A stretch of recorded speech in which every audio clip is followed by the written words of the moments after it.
இப்ப தமிழ் சினிமால வந்து இந்த காமெடியன்ஸ் வந்து லேக் ஆறாங்க அப்படின்ற மாதிரி ஒண்ணு இருக்குல்ல சார்.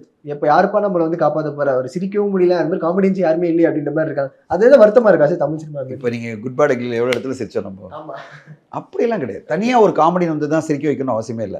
குட் பேட் அக்லில நிறைய இடத்துல நம்ம சிரிச்சு தான் இருந்தோம். என்டர்டெய்னிங்கா இருந்தது. சரி தனியா ஒருத்தர் வந்து சிரிக்க வைக்கணும்னு அவசியமே இல்ல. என்ன பொறுத்தவரைக்கும். நம்ம கதையோட கதையா அந்த கதை நம்மள சிரிக்க வச்சாலே போதும். அந்த கதையில ஏதோ ஒரு விஷயம் லாஃப்டர் இருந்தாலே போதும். ஸோ இந்த ஒரு காமெடி வந்து தான் நம்ம தமிழ் சினிமா காப்பாற்றுற நிலைமை தமிழ் சினிமா இல்லை. பட் இந்த சேம் டைம் சுந்தர் சி அவர்கள் தொடர்ந்து காமெடி படங்களை கொடுத்து தான் இருக்காரு. ஒரு லாஸ்ட் டைம் பார்த்தீங்கன்னா அரண்மனை 4 வந்து மிகப்பெரிய வெற்றி. அடுத்தது மதகஜ ராஜா அவ்வளோ காமெடி என்டர்டைன்மெண்ட் கொடுத்தாரு. இப்போ கேங்கர்ஸ் கொடுக்குறாரு. ஸோ அப்படி வரிசையாக இருக்குல்ல. ஸோ நம்ம வந்து வடிவேல் சாரே அடுத்தடுத்த படம் கொடுக்கலாம். மாரிசன் வருது. ஜூலை மாதம் வந்து மாரிசன் வருது. இப்போ இந்த படம் கேங்கர்ஸ், அடுத்து மாரிசன். ஸோ அவருடைய படங்கள்லாம் காமெடியாக இருக்கலாமே. ஸோ அதனால் எனக்கு தெரிஞ்ச வரையும் காமெடிக்கு பஞ்சமெல்லாம் இருக்காது. நம்ம எதிர்பார்க்குற மாதிரி தனியாக ஒரு காமெடி வந்து தான் ஒரு படத்தை காப்பாற்றுற நிலைமை இப்போ இருக்காது. இது வந்து கதையோட கதையாக காமெடி வந்து என்டர்டெயின் பண்ணிட்டு தான் இருக்கும்.